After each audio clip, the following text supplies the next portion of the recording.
peralatan pengamatan kualitas udara pada pos polusi udara Cibubur, Stasiun Meteorologi Citeku, Bogor.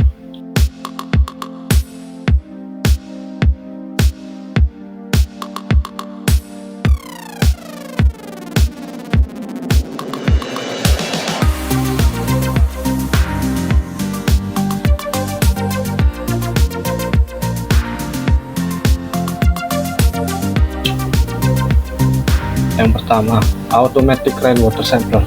Automatic Rainwater Sampler atau ARWS berfungsi untuk menampung air hujan dengan sedemikian rupa sehingga air yang ditampung tidak akan tercemar oleh partikel di sekitarnya.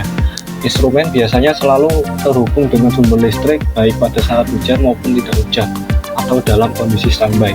Apabila hujan turun, maka sensor akan menjadi basah dan secara otomatis akan menghidupkan motor penggerak untuk memindahkan penutup ember kontainer dari wet container ke dry container.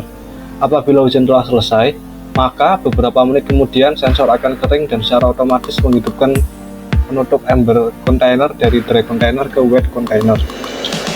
Apa saja bagian alat dari ARWS? Yang pertama, ada sensor. Berfungsi untuk memberikan sinyal pada motor penggerak untuk bekerja menggerakkan penutup pada saat terjadi hujan dan sesaat setelah hujan terhenti. Kemudian ada motor, biasanya ada di bawah meja. Berfungsi untuk menggerakkan penutup dari wet container ke dry container pada awal terjadinya hujan dan sebaiknya sesaat setelah hujan selesai. Kemudian penutup berfungsi untuk menutup wet container bila tidak ada hujan sehingga debu atau kotoran lain tidak akan mencemari air hujan yang tertampung. Jadi periksalah setiap saat bahwa pada saat tidak ada hujan, penutup harus menutup wet container. Kemudian wet container itu sendiri atau ember penampung air hujan berfungsi untuk menampung air hujan. Kemudian dry container berfungsi untuk menampung debu atau dry deposition. Sampai saat ini dry deposition belum bisa dianalisa karena belum tersedianya sarana laboratorium yang memadai untuk meletakkan. Kemudian ada meja aluminium untuk meletakkan bagian-bagian lain. Kemudian pada sisi panel yang pertama ada saklar, berfungsi menggerakkan penutup secara manual.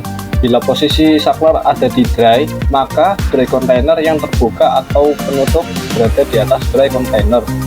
Sebaiknya bila saklar dipindahkan ke posisi wet, maka penutup akan bergerak ke atas dry container. Jadi pastikan pada saat operasi saklar berada pada posisi dry. Kemudian ada elapsed time yang berfungsi untuk counter atau angka penunjuk berapa lama alat telah dioperasikan. Kemudian event berfungsi untuk menunjukkan beberapa kali penutup bergerak dari posisi wet ke posisi dry, dan dengan demikian bisa diketahui beberapa kali terjadi hujan selama waktu tertentu. Bila tombol ditekan, maka akan menunjukkan 0 kembali. Kemudian ada power on, berfungsi untuk lampu penunjuk apakah alat terhubung dengan sumber listrik atau tidak. Kemudian ada fuse atau yang lebih kita kenal dengan sekring, berfungsi untuk melindungi alat dari peningkatan tegangan listrik. Kemudian yang terakhir ada fitting dan kabel power, berfungsi untuk menghubungkan alat dengan sumber listrik. Nah, kemudian bagaimana cara pengambilan sampel air hujan ini? Langkah yang pertama adalah pindahkan penutup ember dari wet container ke dry container secara manual menggunakan saklar. Kemudian ambil kontainer yang berisi air hujan dan kocoklah kontainer tersebut agar air hujan menjadi homogen dengan menggoyang-goyangkan ember dan jangan menggunakan pengaduk apapun. Kemudian tuangkan air hujan tersebut ke dalam botol plastik dan jangan menggunakan alat bantu corong, serta jangan pula mencelupkan botol ke ember yang sudah disediakan kurang lebih sekitar 100 cc. Jika air hujan di dalam kontainer masih tersisa, buanglah air hujan tersebut dan cuci dengan air bersih, lalu keringkan. Bila setelah dituang ke dalam botol plastik ternyata jumlah air hujan tersebut kurang dari 50 cc atau setengah botol, buanglah air hujan tersebut dan tidak perlu dikirim ke laboratorium. Dan jangan pula dikembalikan ke dalam wet container. Yang terakhir, kembalikan kontainer yang sudah kosong ke tempat semula dan kembalikan penutup secara manual ke atas weight container. Bagaimana untuk cara memelihara ARWS ini? Yang pertama, pemeliharaan ARWS itu dilakukan mingguan dan 6 bulan sekali. Kalau yang mingguan itu tata caranya sebagai berikut. Yang pertama, waktu pemeliharaan berkala mingguan dilaksanakan setelah jam pengamatan 00 waktu Zulu sampai dengan sebelum jam pengamatan berikutnya. Lalu bersihkan area sekitar alat dari sampah dan tumbuhan liar. Kemudian bersihkan kotoran dan debu yang melekat pada sensor tipping bucket, enclosure, dan solar panel. Lumasi bagian kaki-kaki penggerak atau lengan, penutup corong penampungan, sampel air hujan dengan minyak pelumas. Periksa tegangan baterai dan solar panel. Dan yang terakhir, catat seluruh aktivitas yang dilakukan pada logbook peralatan. Dan yang kedua, pemeliharaan 6 bulan sekali. Langkah-langkahnya yaitu waktu pemeliharaan berkala bulanan dilaksanakan pada tanggal 1 sampai 5 setiap 6 bulan setelah jam pengamatan 00 waktu Zulu sampai dengan sebelum jam pengamatan berikutnya. Bersihkan area sekitar alat dari sampah dan tumbuhan liar. Bersihkan kotoran dan debu yang melekat pada sensor tipping bucket, enclosure, dan solar panel.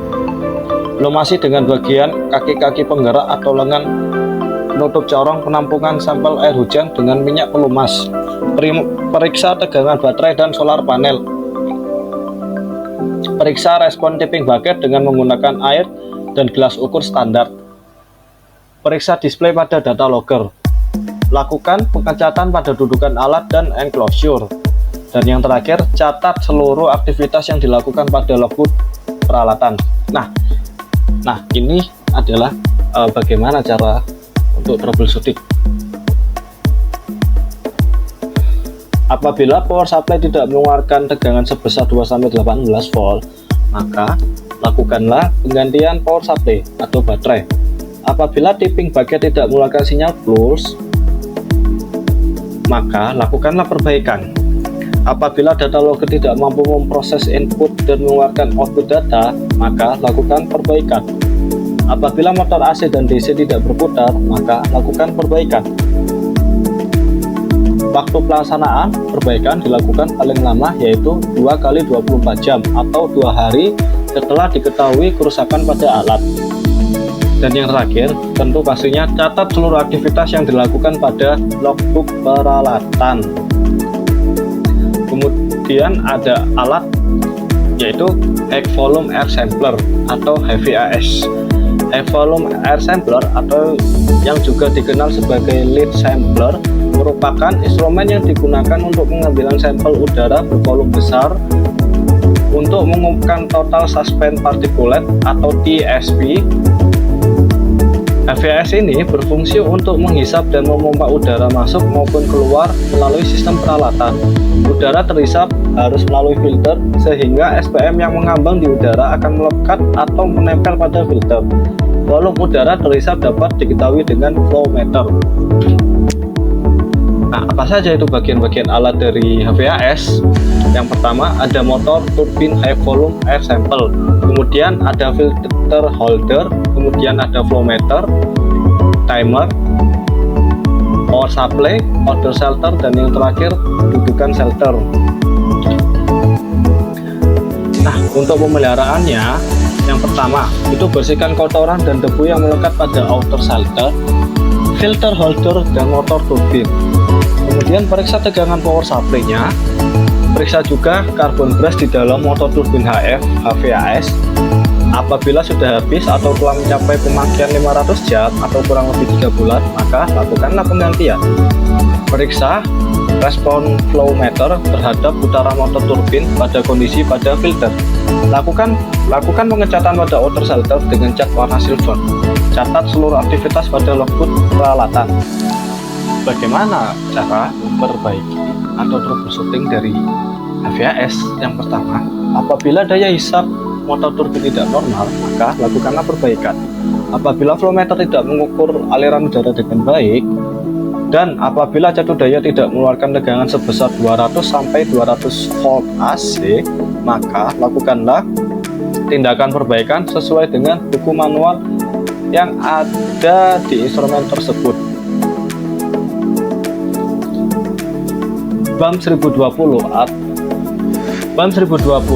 adalah alat yang secara otomatis mengukur dan mencatat tingkat konsentrasi partikel di udara dalam miligram atau mikrogram per meter kubik dengan menggunakan prinsip atenuasi sinar beta yang sudah terbukti di industri. Atenuasi sinar beta adalah metode yang menggunakan sumber radioaktif kecil untuk memancarkan sinar beta melalui pita filter yang mengumpulkan debu dari udara. Jumlah sinar beta yang mencapai detektor sensitif menunjukkan massa partikel pada pita filter. Massa ini digunakan untuk menghitung konsentrasi partikel udara. Kemudian bagian-bagian alat. Yang pertama ada PM10 head. PM10 head ini berfungsi untuk menghisap debu yang berukuran sampai 10 mikrometer. Kemudian ada BX808 atau yang dikenal dengan PM2,5. Alat ini berfungsi untuk menyedot partikel dari debu hingga berukuran 2,5 mikrogram. Kemudian ada BX596. Alat ini atau sensor ini berfungsi untuk mengukur suhu dan temperatur sekitar alat ini. Ini merupakan contoh gambar peralatan BAM 1020.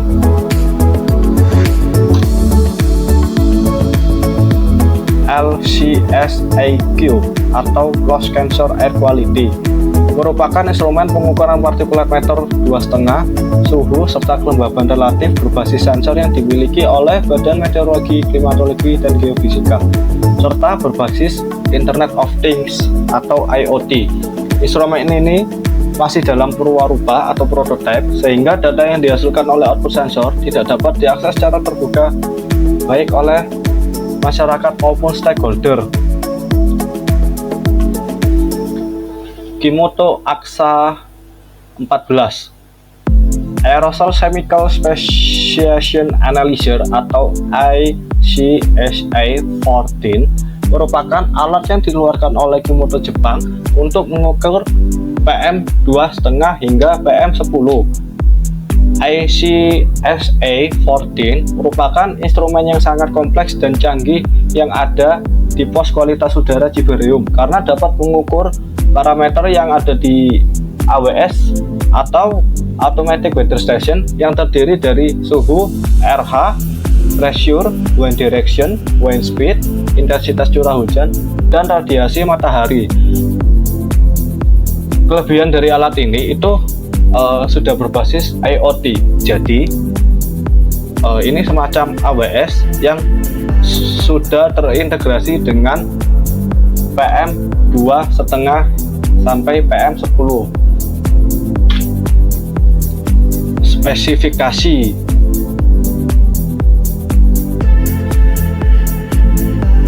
alat ini dapat mengukur PM konsentrasi dari 0 sampai 1 mg per meter kubik.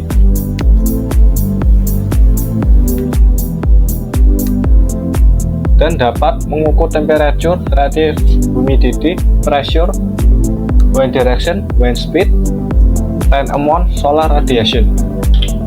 Sekian dari video ini. Terima kasih sudah menonton video ini sampai selesai. Bye bye.